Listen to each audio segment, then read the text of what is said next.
नमस्कार, जय हिंद साथियों। एक बार फिर से आप सबका बहुत बहुत स्वागत है।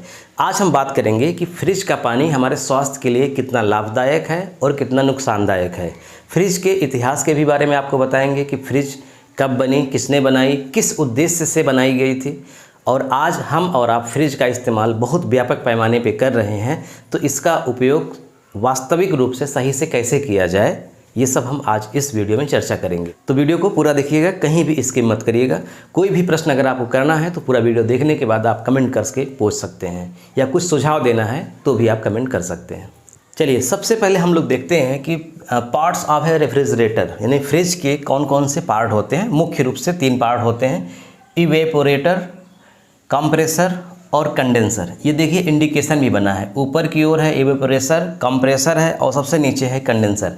ध्यान रखिएगा, जो फ्रीजर होता है यानी कि जो ठंडा करता है वो फ्रिज में सबसे ऊपर होता है, और इसका वैज्ञानिक कारण है। ऊपर क्यों होता है? अगर नीचे होगा तो पूरे फ्रिज में जो पानी है, खाना है, जो भी चीज़ रखी है, उसको ठंडा करने में समय लगेगा, ज़्यादा एनर्जी, इलेक्ट्रिक ज़्यादा खर्च करेगा। लेकिन अगर ऊपर है तो कम खर्च होगा और आसानी से पूरे फ्रिज को ठंडा कर देगा। कैसे? देखिए, जानते हैं कि जो गर्म वायु है वो हमेशा ठंडी वायु से ऊपर रहती है ना, क्योंकि वो हल्की हो जाती है। तो ये हर जगह काम करता है। तो फ्रिज में भी जो गर्म वायु है वो हल्की वायु से ऊपर रहती है, और चूँकि ऊपर फ्रीजर है तो उस गर्म वायु को वो फ्रीजर, है ना, तुरंत जो है ठंडा कर देता है। जैसे ही वो वायु ठंडी होती है फिर वो क्या होती है, नीचे बैठ जाती है, और फिर जैसे ही नीचे बैठती है उसका स्थान खाली होता है, यानी वहाँ वाली फिर से गर्म वायु ऊपर चली जाती है और फिर से वो ठंडी होती है फिर से। तो ये इस तरह से पूरा चक्र चलता रहता है, और पूरे फ्रिज में जो भी चीज़ें रखी हैं उनका टेम्परेचर कम हो जाता है, क्योंकि फ्रिज चीज़ों को ठंडा कर देता है। ये इसका सिस्टम काम करता है। मैं आपको डिटेल में कभी बताऊंगा। आज मेरा मुख्य उद्देश्य ये है कि जो फ्रिज का जो पानी है वो वाकई में हमारे स्वास्थ्य के लिए लाभदायक है कि नहीं। लेकिन उसके पहले हमें समझना है कि फ्रिज क्यों बनाया गया, इसका उद्देश्य क्या है। देखिए, जो फ्रिज, रेफ्रिजरेटर जिसे हम लोग बोलते हैं, इसका बनाने का जो उद्देश्य है वो मुख्य रूप से ये उद्देश्य है जो आपके सामने लिखा है। क्या? भोजन को बैक्टीरिया से बचाना। पुराने समय में हमारे यहाँ जो भोजन होते थे, आज भी जो भोजन होते हैं, वो ख़राब हो जाते हैं कुछ समय के बाद। जितना ही मौसम गर्म होगा उतनी ही जल्दी सामग्रियाँ ख़राब हो जाएंगी। तो क्या होता था कि जो भोजन सामग्री खाने से बच जाती थी वो जल्दी ही ख़राब हो जाती थी। तो ये चिंता थी, ये लोगों को लगता था कि ये भोजन लंबे समय तक कैसे टिका के रखा जा सके। ठंडी में तो लंबे समय तक टिक सकता है, क्योंकि उसमें बैक्टीरिया धीरे धीरे काम करते हैं, वो जल्दी से सड़ता है। तो ठंडी में लंबा समय ले लेता है काफ़ी, लेकिन गर्मी में जल्दी ख़राब हो जाता है। तो कुछ ऐसा चीज़ बनाया जाए जो ठंडी प्रदान कर दे, यानी कि ठंडक रखे और भोजन खराब ना हो। तो ठंडक रहेगी तो वहाँ बैक्टीरिया कम पनपेंगे। तो वही है, भोजन को बैक्टीरिया से बचाना, ये पहला उद्देश्य था। इसके अलावा ताज़ा सब्जियों, दूध और फल को लंबे समय तक सुरक्षित रखना, क्योंकि जल्दी ही ख़राब हो जाएंगी। लंबे समय तक रहेगी तो आज हमने इस्तेमाल किया, फिर कल करेंगे, फिर परसों करेंगे, जल्दी ख़राब नहीं होगी, सही से उसका इस्तेमाल होगा। अब इसके अलावा चिकित्सा क्षेत्र में टीकों और दवाओं को संरक्षित करना। दवाएं भी आप देखते हैं कि जो गर्म जगहों पे अगर रखी जाती हैं जल्दी ख़राब हो जाती हैं, लेकिन उन्हें अगर ठंडी जगहों पे रखा जाए, फ्रीजर में रखा जाए, तो लंबे समय तक टिकती हैं। तो ये 3 मुख्य उद्देश्य थे। और ध्यान रखिएगा, यहाँ अभी पानी का नाम नहीं आया है। पानी को ठंडा करना ये उद्देश्य था ही नहीं। चलिए स्टेप बाय स्टेप देखते हैं। तो फ्रिज क्यों बनाया गया, इन 3 उद्देश्यों को ध्यान में रख करके फ्रिज को बनाया गया।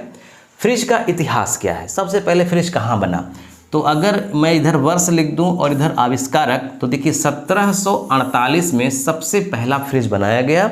विलियम कल्किन, ये स्कॉटलैंड के थे, और पहली बार इन्होंने बना करके इसका वैज्ञानिक प्रदर्शन किया, यानी लोगों को दिखाया, एक इंस्ट्रूमेंट बनाया। आज की तरह वो फ्रिज नहीं है जिस तरह आज है, ऐसी ही मिलती जुलती फ्रिज थी। बनाया और दिखाया कि देखिए ये जो हमारा इंस्ट्रूमेंट है, अगर इसके अंदर हम कुछ भी रखते हैं तो वो लंबे समय तक ख़राब नहीं होगा, क्योंकि इसके अंदर का तापमान बाहर के तापमान से कम रहता है। तो इसका पहली बार वैज्ञानिक प्रदर्शन किया गया था स्कॉटलैंड में 1748 में। 1805 में, यानी काफ़ी समय के बाद 1805 में ओलिवर इवांस, ये अमेरिका के थे, इन्होंने पहली बार ऐसी फ्रिज बनाई जो भाप से चलती थी। जैसे आज लाइट से चलती है ना, इलेक्ट्रिसिटी से, उस समय जो फ्रिज बनाई गई थी वो भाप से चलती थी, जिससे पहले भाप का इंजन बनाया गया था रेलवे में। ऐसे ही फिर 1834 में कुछ ही सालों के बाद जैकब पार्किंसन ने जो फ्रिज बनाई उसमें पूरी तरह से बैक्टीरिया का संक्रमण कम था, यानी लंबे समय तक खाद्य सामग्रियों को रखा गया, इसको प्रमाणित किया गया था 1834 में। और 1876 में जाकर के कार्ल वान लिंडे, ये जर्मनी के थे, कार्ल वान लिंडे जर्मनी के, ये पहली बार 1876 से पूरी दुनिया में व्यवहारिक रूप से इसका प्रयोग होने लगा। अभी तक जो बनाई गई थी उसमें बड़ी खामियां थी, आज की फ्रिज की तरह नहीं थी, छोटी छोटी चीज़ें ईजाद की गई।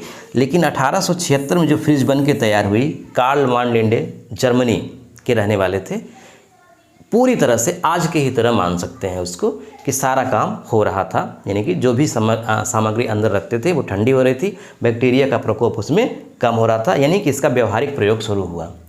फ्रिज सबसे पहले कहाँ बना, हम अभी चर्चा कर ही चुके कि सबसे पहला कारगर फ्रिज जर्मनी और अमेरिका में बना। कार्ल वान लिंडे के द्वारा 1876 में बनाया गया फ्रिज व्यावसायिक उपयोग के लिए था और ये बियर फैक्ट्री में उपयोग हुआ था। ध्यान रखिएगा, बियर फैक्ट्री, बियर रखी जाती थी उसमें। 1913 में अमेरिका में पहला घरेलू फ्रिज बना, जिसे रेफ्रिजरेटर बोलते हैं। तो दो चीज़ें हैं, व्यावसायिक उपयोग के लिए बनाया गया था, बियर कंपनी बियर फैक्ट्री में लगा था, और 1913 में जा कर के अमेरिका में घरेलू उपयोग के लिए फ्रिज बनाया गया। भारत में फ्रिज का आगमन कब हुआ? भारत में फ्रिज का उपयोग 1950 के दशक से धीरे धीरे शुरू हुआ। आप जानते हैं भारत में अंग्रेज़ों का शासन था, तो जो भी यूरोप में होता था वो भारत में भी उसका प्रयोग होता था। जैसे इंग्लैंड में ही पहली रेलगाड़ी चली थी, तो भारत में भी रेलगाड़ी चली, 1853 में बनाया गया। तो अंग्रेज़ जो करते थे अपने यहाँ, वो यहाँ भी करते थे। तो चूँकि इंग्लैंड में भी फ्रिज का आविष्कार हो गया था, मतलब फ्रिज का चलन हो गया था, तो भारत में भी वो लाए। तो 1950 के दशक से धीरे धीरे इसका प्रचलन भारत में शुरू हुआ। पहले यह बहुत महंगा होता था और केवल अमीर वर्ग ही खरीद सकता था। 1980 के बाद यह आम जनता तक पहुंचा, जब स्थानीय कंपनियों ने उत्पादन शुरू किया। यानी भारत में जो कंपनियां थी, स्थानीय कंपनियां, उन्होंने जब फ्रिज बनाना शुरू किया तो भारत के जो लोग इच्छुक थे, जो लोग योग्य थे, उन लोगों ने खरीदना शुरू किया और इसका व्यापक प्रचार हुआ और लोकप्रिय हो गया। ध्यान रखिएगा, अभी पानी का नाम नहीं आया है। स्वास्थ्य के लिए सामान्य पानी का तापमान कितना होता है, अब यहाँ से हम बात शुरू करेंगे, तब आप पूरी बात समझ जाएंगे। मैं चाहता तो डायरेक्ट बात बता देता कि फ्रिज का पानी नुकसान करता है कि नहीं, लेकिन फिर वही बिना पूरा बैकग्राउंड समझाए, बिना पूरी बात बताए आपको मैं कुछ भी परोस दूंगा तो आपको लगेगा सब झूठ है, तो आप गंदा गंदा कमेंट भी करेंगे, जैसा कि पिछली वीडियो में किया भी था। लेकिन आप जान लीजिए कि मैं जो भी यहाँ बताता हूँ ऑन रिकॉर्ड कैमरे पे, यूट्यूब पे है, लाइव टाइम रहेगा, तो इसको थोड़ा सा आप विश्वास रखिए कि मैं काफ़ी रिसर्च करके, पढ़ करके, अध्ययन करके ही बताता हूँ। फर्जी चीज़ें मैं क्यों बताऊँगा, मैं क्यों अपनी बदनामी कराऊँगा। फिर भी कुछ अगर गलती हो जाती है तो आप कमेंट करिए, और मुझे लगेगा कि गलती हो गई है, कुछ गलत बता दिए हैं, तो सुधार करेंगे, उसमें क्या है। चलिए, स्वास्थ्य के लिए सामान्य पानी का तापमान कितना होता है, पहले तो ये जान लीजिए। मनुष्य के जो शरीर है, मनुष्य के शरीर का तापमान कितना होता है, तो नॉर्मली मान लीजिए 37 डिग्री सेंटीग्रेड। ठीक, अब देखिए, जो पानी हम पीते हैं हमारे स्वास्थ्य के लिए सबसे सूटेबल उसका तापमान कितना होना चाहिए, तो सबसे सूटेबल उसका तापमान होना चाहिए 20 डिग्री से लेकर के 25 डिग्री के बीच में। 20 डिग्री से लेकर के 25 डिग्री के बीच में अगर हम पानी को पी रहे हैं इस तापमान में, तो हमारे स्वास्थ्य के लिए वो एकदम जड़ी बूटी है, एकदम अमृत है। लेकिन नॉर्मल जो पानी होता है, जिसको हम लोग पी सकते हैं, नुकसान नहीं करेगा, नॉर्मल पानी, उसका तापमान होता है 10 डिग्री से लेकर के 25 डिग्री के बीच में। यानी 10 डिग्री से कम नहीं होना चाहिए, 25 डिग्री से ज़्यादा भी नहीं होना चाहिए पीने के लिए। लेकिन जब हम सुबह उठते हैं, यानी कि बासी मुँह पानी पीते हैं, टॉयलेट जाने से पहले, वो जो पानी होता है सुबह का, वो हमेशा ध्यान रखिएगा स्वास्थ्य के लिए वही पानी लाभदायक होता है जो गुनगुना होता है। और ये पानी होता है लगभग 30 डिग्री से 40 डिग्री के बीच में। इसे गुनगुना पानी बोलते हैं, गुनगुना, हल्का गुनगुना। तो हल्का गुनगुना पानी बहुत फ़ायदेमंद होता है, लेकिन हमेशा नहीं। सुबह जब पेट में कुछ ना हो, खाली हो। ध्यान रखिएगा, पानी अगर ठंडा है तो हमारे शरीर के मेटाबॉलिज्म को कम करता है, पाचन शक्ति को धीमा कर देता है, नसें सिकुड़ने लगती हैं, बड़ी समस्याएं होती हैं। लेकिन जब पानी थोड़ा गुनगुना होता है तो नसों को ढीला कर देता है, पाचन तंत्र को मजबूत करता है। अब आप समझिए, यहीं पे मैं 2 उदाहरण के माध्यम से आपको समझाता हूँ। जो आपका फ्रिज है, फ्रिज का उद्देश्य क्या था? भोजन को लंबे समय तक रखना, सही सलामत, है ना, खराब ना हो, बैक्टीरिया उसमें ना लगे। लेकिन ये देखा गया कि अगर उस भोजन में अगर उसके साथ पानी भी रख दिया गया है तो पानी भी ठंडा हो जा रहा है और वो पीने में बड़ा टेस्टी लग रहा है। तो फिर ये बाई प्रोडक्ट के रूप में पानी इस्तेमाल होने लगा कि चलो फ्रिज में पानी भी रख करके हम ठंडा करके पिएंगे इसको, क्योंकि स्वादिष्ट था, अच्छा था, मज़ा आता था फ्रिज पीने में। तो बाई प्रोडक्ट के रूप में इसका इस्तेमाल हुआ और उद्देश्य पानी को ठंडा करना फ्रिज का नहीं था। अब हो सकता है, अब तो फ्रिज का पानी ही है मेन उद्देश्य, भोजन तो बाद में हो गया है। जो फ्रिज का पानी है, नॉर्मली अगर फ्रिज चल रही हो तो उसमें पानी अगर हम रखेंगे तो उसका तापमान 0 डिग्री से 4 डिग्री या फिर कह सकते हैं कि 4-5, बस ऐसे ही नॉर्मल, यानी 0 से लेकर, यानी कि बर्फ़ बन गया मतलब 0 हो गया। हम लोग देखते हैं कि बॉटल निकालते हैं, उसमें आधी बर्फ़ जमी रहती है, कभी कभी पूरी बर्फ़ जमी रहती है, तो कितना टेम्परेचर उसका हो गया है? 0 हो गया है। फ्रिज का टेम्परेचर -18 तक भी जा सकता है, लेकिन मैं पानी को नॉर्मली 0 मानता हूँ। 0 से 4 के बीच में कितना ठंडा पानी होता है। अगर इस पानी को हम पी रहे हैं तो क्या होगा, मैं आगे चर्चा करूँगा, लेकिन अभी ही आप यहीं पे समझिए। अब हमारे सामने एक है घड़े का पानी।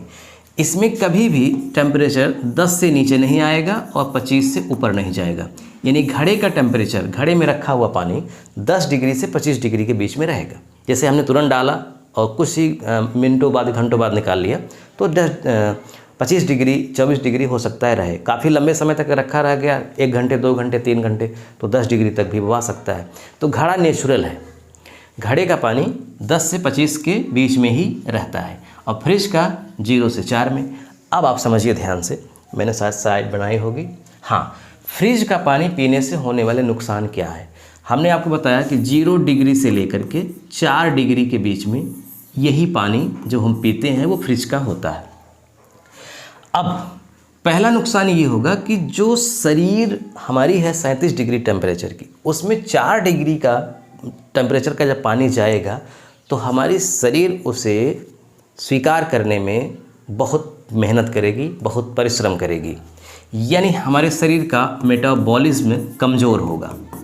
मेटाबॉलिज्म का मतलब होता है पाचन की, जो उपापचय की क्रियाएं होती हैं जो नेचुरली हमारे शरीर में चल रही होती हैं ऑटोमेटिक, उसमें विघ्न पड़ता है, तो मेटाबॉलिज्म कमज़ोर होता है।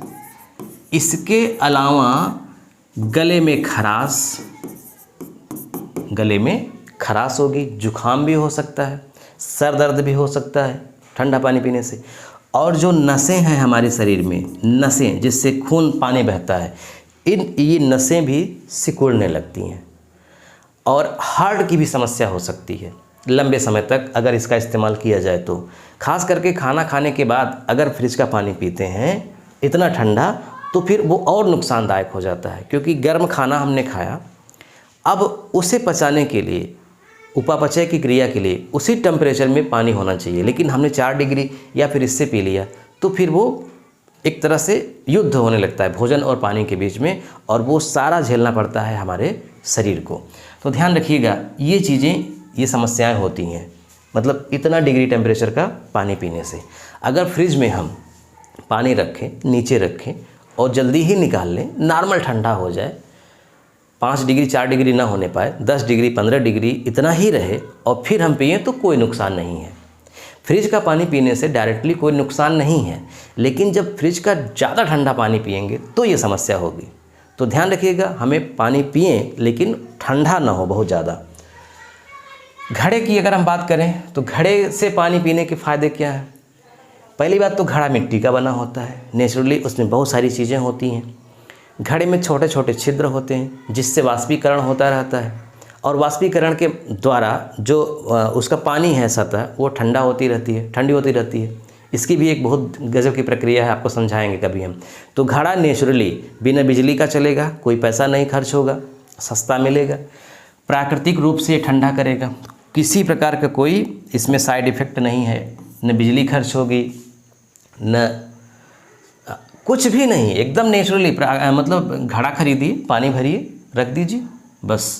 तो फ़ायदा क्या क्या है? प्राकृतिक रूप से ठंडा होगा, बिना बिजली के काम करता है, गले, पेट और पाचन के लिए सुरक्षित है। अगर तांबा या चांदी मिलाकर रखें तो एंटीबैक्टीरियल गुण भी आ जाते हैं। पुराने ज़माने में लोग तांबे के बर्तन में पानी पीते थे, तांबे के बर्तन में पानी पीने से स्वास्थ्य लाभ होता है। ठीक है, तो आज बस इतना ही। हमने आपको क्या बताया? हमने आपको बताया कि फ्रिज का उद्देश्य, जब बनाया गया था फ्रिज को, तो उसका उद्देश्य था भोजन, खाद्य सामग्री, दूध, फल, इनको लंबे समय तक सुरक्षित रखना, बैक्टीरिया से बचाना। पानी को ठंडा करना ये बाई प्रोडक्ट के रूप में होने लगा, लेकिन लोक प्रचलन के कारण ये आज बहुत प्रचलित हो गया है। और ठंडा पानी अच्छा भी लगता है पीने में, इसलिए पीते हैं, लेकिन ज़्यादा ठंडा पानी हम ना पिएं। डायरेक्टली फ्रिज का पानी पीने से कोई नुकसान नहीं है, लेकिन ठंडा पानी पीने से नुकसान है।